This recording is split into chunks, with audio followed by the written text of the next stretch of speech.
and welcome back to Breathe Plus More. It's been so long since I said that. I know it's been a minute, but I want to start off by just saying thank you to my new subscribers. I see y'all.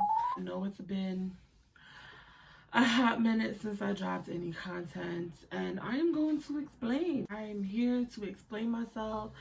I'm here to let you guys know where I've been mentally, physically. Yeah, and I'm gonna try to keep it as short as I can. This whole thing is crazy. Now, I remember my first video of 2020 and saying how it started off real rough, and this year is starting off heavy. I mean, this year started off real heavy. I had no idea that this is where we were going with it. In the beginning, I was also one of the ones who were just like, oh, come on, guys. This is nothing. Not taking it serious. And then my job shut down. You know, with God's grace, I have a job that allows us to work from home. So I'm still working, which I don't really like working from home. I was never that girl because I am so easily distracted. Hey, who are you talking to? I'm really interested in your conversation. Right. I'm recording. YouTube. Yes. So stop. I'm one of those people who will be on a schedule from 9 to 5 and will start working at 5. And I just can't. So I have been missing my office, missing my desk, missing my colleagues, just missing being out in the field, the things we took for granted. This quarantine season, it's not a season, this quarantine experience rather, it's been challenging. You know, in the beginning I was like all for it. Because, you know, well, I'm still all for it. I want them, you know, I live in New York, as you guys should know. And you know, I would really want them to just shut everything down for 2 weeks, which means buses, trains, and just literally, like, I don't know. I know the essential workers still have to get around, so I know that don't make no sense. But in a perfect world, I would want them to shut everything down like they did in other countries so that no one goes anywhere for 2 weeks so we can flatten that curve, right? But I know that that's not realistic. So I don't know how we're going to make it out of this, but I am a God-fearing woman, and oops. I know that this too shall pass, as it's tatted right here, and I know that there's a lesson here. I know that God has a message for every single one of us during this experience, and now that we have no distractions, I think it's important for us to try to figure out what that message is, to try to grasp that message. And I think that I grabbed one. I understand one of the positions that I'm supposed to be playing, because I really feel like I'm supposed to be playing multiple positions. So I'm just trying to be as still as possible when I can be and try to really grasp his message, because this is a life-changing, a life-altering experience. One of the things that's been really hard is my mother and my aunts. I come from a family of nurses. My family resides in Massachusetts, and it's been challenging not being able to be near them, especially when I got word that my mother, along with one of my aunts, tested positive for the coronavirus. My world was crushed. You just don't know what to expect. Nobody really knows, like, this is a new thing. So it's like, the coronavirus is not new from what I understand. The strand of it is new, and no one knows how to deal with it. No one knows anything. So it's just like the fear of the unknown. You know what I mean? Like, so, I mean, imagine how crushed I was my mother being in Massachusetts and I'm here. My mother has 2 kids, but my sister, she lives in Massachusetts, but she lives an hour away from my mom. So my mom's alone and there's really nothing we can do. You know what I mean? Like, listen, it's been challenging, but God is real. God is amazing. And I'm watching him do amazing things. My mother and my aunt, who is asymptomatic, they're doing fine. My mother she does have more severe symptoms. You know, she's taking it day by day, but compared to some of the things that other people, like, she didn't have to be hospitalized, in Jesus' name, by God's grace. Not sure how it works, but I'm just keeping a very close eye on her. When I tell you I am on FaceTime with my mother 24/7. I want to know what you're doing every hour of the day. I want to know what you're eating. I want to know when's the last time you took your meds. I'm that daughter. Like, so I have been on her ass. And I will continue to be on her ass. Mom, I know you watch my videos. I love you. So besides dealing with that heavy stuff, I'm okay. I mean, I don't leave the house, which is really hard for me. You guys know 2020 was going to be my skin out year. I started off the year very strong. In the gym, I lost 8 pounds. I was doing amazing. And then now this happened. And I'm not going to sit here and tell you guys that I have been doing good, because I have not. Now, I still meal prep. I still try to make conscious choices. So, like, if I want to snack on something, I'll snack on apples and pretzels with peanut butter. I found that so delicious. It's a really good combo. I don't drink juice during the week still, so I'll drink Crystal Light.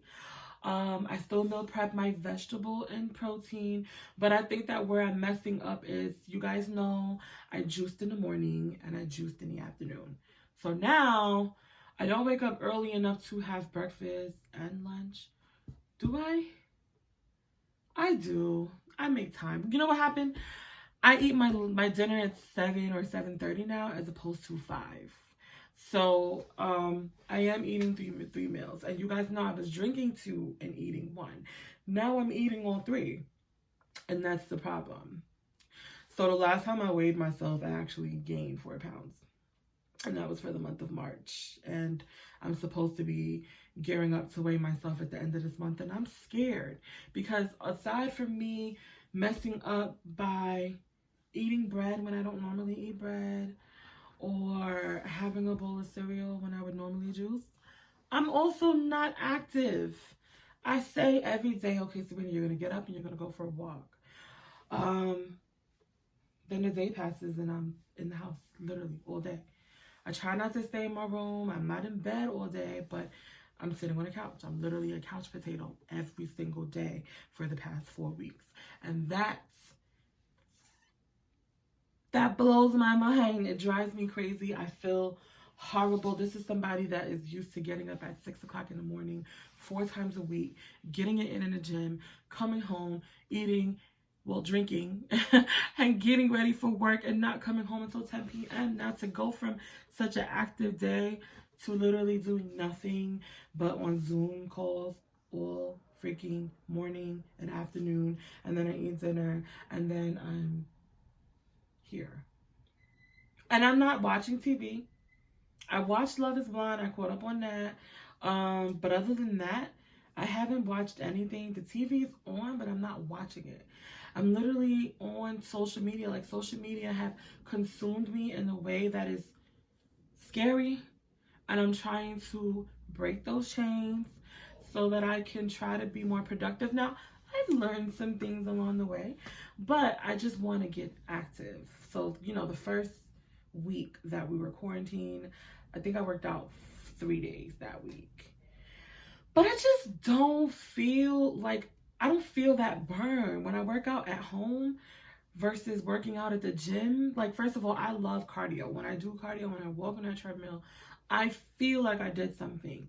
Now, I'm not going for walks, and then I like try to find like YouTube videos to try to keep up with, and it's more like core core exercises, and it's just like, okay, yeah, I feel the burn, you know, but I don't feel like I'm burning anything off like I would be when, you know, when I was in the gym on cardio on a treadmill for 35 minutes. So I don't know if that's where my lack of motivation is coming from the fact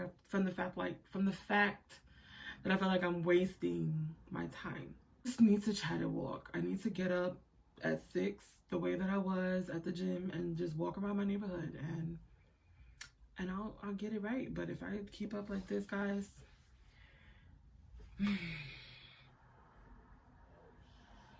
and I know we're all struggling with this. I know that this literally shocked our world. Like, this is like everything that we've ever known is on pause. Like, and there is nothing we can do about it.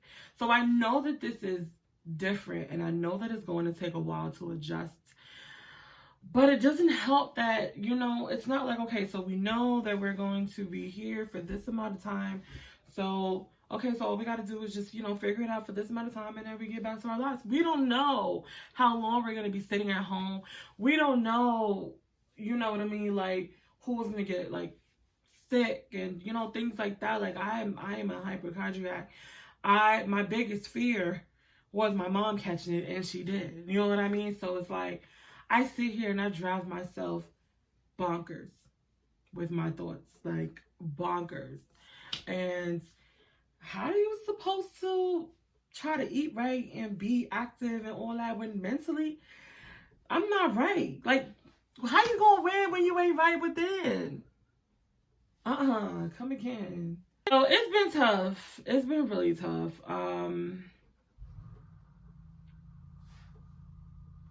I don't even know what else to say. YouTube. So, guys, I started this YouTube because I wanted to, like I said, create a space for women like me, men like me, to come together and grow together, right? And then when this happened, YouTube was the last thing I wanted to do. I actually went to the Millennium Tour, the Millennium 2020 Tour, March 6th, and I have an amazing video for you guys, right? So I have content, but you can't pay me to sit down and edit. You can't pay me to promote it. You can't pay me to think about YouTube right now, and I don't know why. But tonight, my really good friend May, shout out to May, she asked me to be a part of a project. I can't wait to, hopefully it's ready by the time this goes up so that I can show it to you guys.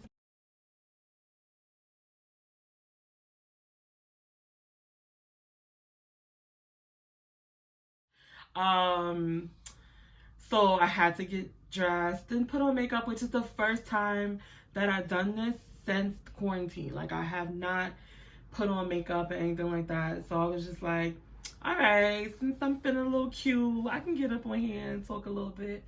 So hopefully putting this out, and my mom, of course, getting better, and just trying to find a way to mentally just adapt to what is now life. I'll continue being, you know, as active as I was post-quarantine. So I am going to put out my Millennium Tour video so you guys can see that. I'm trying to make that I'm gonna make that really special for you guys, really funny. I'm working, I have stuff. I'm just mentally just, you know, doesn't help that I can't get my eyebrows, my freaking nails done. I'm over here trying to do everything DIY. Like, I reconstructed this wig. This was a Crown by Major unit, and she needed a lot of help because she's over a year old now. And I reconstructed her. Now, for those of you guys who know me, y'all know that I cannot do hair to save my life. That means I can't braid, I can't pluck, I can't color, I cannot do anything hair related to save my life, which is why I rely on Crown by Major for everything. Outside of Crown by Major, there's Charlene, there's Melissa Hoyt, there's, you know, these are some of the girls that are amazing, you know, hairstylists that I rely on. But when it comes to my units, my wigs, my weaves, Crown by Major all the way. I don't have access to her right now, so I had to sit down like, okay, so what you gonna do? You a female, you been wearing wigs since she was like 6. You mean tell me you really can't plug and do some stuff, teach yourself how to braid? Lord and behold, I did that, y'all. I gave myself some set it off braids, some Meek Millies underneath here. I'm not sharing that, but I I reconstructed this. Now under here you can see a little space there, and that's because that's where the original part was, and it got really wide, so there's really not enough hair there. So I had to give it a new part, hence this beauty. And I'm proud. So that's why I'm showing y'all. Like, I'm proud. I gave it a nice little silicone wash. This is its natural state. I didn't do too much to it. Your girl did that. Your girl did that. Threw on some nail polish. I know, you know, I became really dependent on my nails. Like, I can't type, I can't text without them. But, you know, don't get too close because they're not pretty up close. But from afar, we looking all right. We looking all right. So, you know, like, I don't want to just sit here and not learn anything. So, I'm not going to just sit here and just, like, let myself go completely. So, I'm going, you know, I've been trying to dibble and dabble in certain things, teach myself how to do things. It's coming out great. Practice makes perfect. Mentally and emotionally changing. Because we're supposed to, you know what I mean? But I think like this is supposed to, like, this is going to call for a really life-changing lesson. You know what I mean? So I really pray that all of you grasp that message that he has for you. And I really hope that you all are doing well, staying in the house. Because let me tell you something. I see a lot of people on social media hanging out with friends, family, outside. I live in Brooklyn. There was parties and stuff up like 2 weeks ago. You know what I mean? Like, things are still happening that are not supposed to happen. And this is why nothing is changing. We have to stay home. I'm not one of these celebrities that is in my mansion talking about, guys, we have to stay home, okay? I know it's hard. I really want to go out. And I know that I have a pool and my in-home gym and all that, but I have to go outside. You know what I mean? Like, no. I live in my beautiful little 2-bedroom spot. I ain't got no pool. I ain't got no in-home gym, even though I've been looking at some treadmills on Amazon, but my fiance is hating. He don't want me to get it, but I just might. So it's not much to do in here. It's not. I want to be outside, but I know that I have to do my part by staying in the house, because even if you feel fine, you could be asymptomatic, just like my aunt. My aunt have it, and she's fine, right? But she can carry it to someone that is not going to take that well, someone who might not have a standing chance. Because people are dying and there are people out here not taking it serious. Quarantining doesn't mean, oh, you can't be friends with strangers. It means you can't see your family if you don't live with them, your friends. You can only see the people that are in your immediate household, like in your home that you share a home with. It doesn't, like, if my mother was here in Brooklyn with me, I wouldn't be driving over to my mom's crib and chilling and stuff like that, because I don't want to bring nothing to my mom. You know what I mean? So that's what they mean by staying home. It doesn't mean, oh, don't make new friends. It means don't see nobody. Stay in the crib, like the rest of us. You know what I mean? Like, I just really want this to be over, guys. I really want to go back to work. I want to go back there's not much. I wasn't like a party head or whatever, but I just miss driving. I mean, every Saturday I go out for a drive. That's like my thing. Like for my mental health, every Saturday I have to go out for a drive. But other than that, I'm in the house.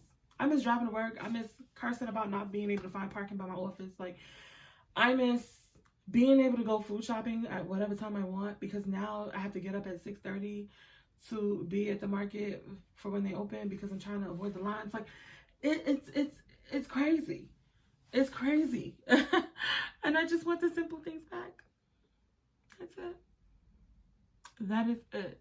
And the way that we're going to get there is if we flatten that curve. And the way we're going to flatten it is if we stay home. Now I know, and it makes me sad to say that, not all of us have a comfortable home. Not all of us have a home. And I'm a community organizer that fights for housing, because housing is a human right. So I'm in the front lines of fighting for homelessness, fighting against homelessness, and fighting for, because there are millions of people who lost their jobs because of this and are still expected to pay rent. And as much as Cuomo is doing great in other areas, there are other areas, like in housing, where he's not. Because how do you expect people to pay rent? Because even with this stimulus package, not a lot of us are getting it. You know what I mean? You don't know who's getting it. I know that undocumented folks are definitely not getting it, right? And I know that this country doesn't care about undocumented folks anymore. But, these undocumented folks are rent-paying, working people who still have responsibilities. And how do you expect people to make rent? So my job is also heavy right now. So you know what I mean? Like, because we get those calls like, hey, I can't pay my rent. What do I do? You know what I mean? So it's like, you're fighting that all day, and then you're checking on your moms and stuff throughout, and then you're trying to fight against mentally declining. Guys, pray. Okay? That's all I can say is pray. If you are in a situation where you can stay home, stay home. Because a lot of us don't have that option. Shout out to the essential workers, man. All of the healthcare professionals, all of the MTA guys and girls, the store clerks, the janitors, the cashiers, the folks that run the laundromats, and everybody. Like, I know there's so many people I'm missing, but everybody who's an essential worker, because they don't have the option to stay home. They have to go home so that they can keep everything running. And the only thing they ask of you is that you stay home. But y'all want to be outside partying and bullshitting. That is just heartbreaking. Like, it's heartbreaking. But this too shall pass. I just wanted to come up on here and let you guys know that I'm here. We're holding on like you guys are, I hope. Trying to hold on as hard as we can. And trying to get through this. Hopefully this means that I'm back. Right? You guys are in my prayers. Keep me in yours. Don't forget to follow me at Bella Bree. It's been a while, so I forgot where I'm supposed to be. At Bella Bree. We're going to say it's right here. And don't forget to like and subscribe. Share. Let's help me grow. Okay, guys? Please look out for this very, very funny video that I did March 6th at the Millennium 2020 tour, which was really lit. We'll talk about that next time I'm on here. It was good to see you guys. Like, I needed this, and I said I'm gonna keep it short. This is a 30-minute video. I'm gonna see how much I can edit, but if not, just know that I needed this, and that's why I'm rambling on like this. And I'm actually really happy to be back. I'm really happy to be back. Thank you for watching.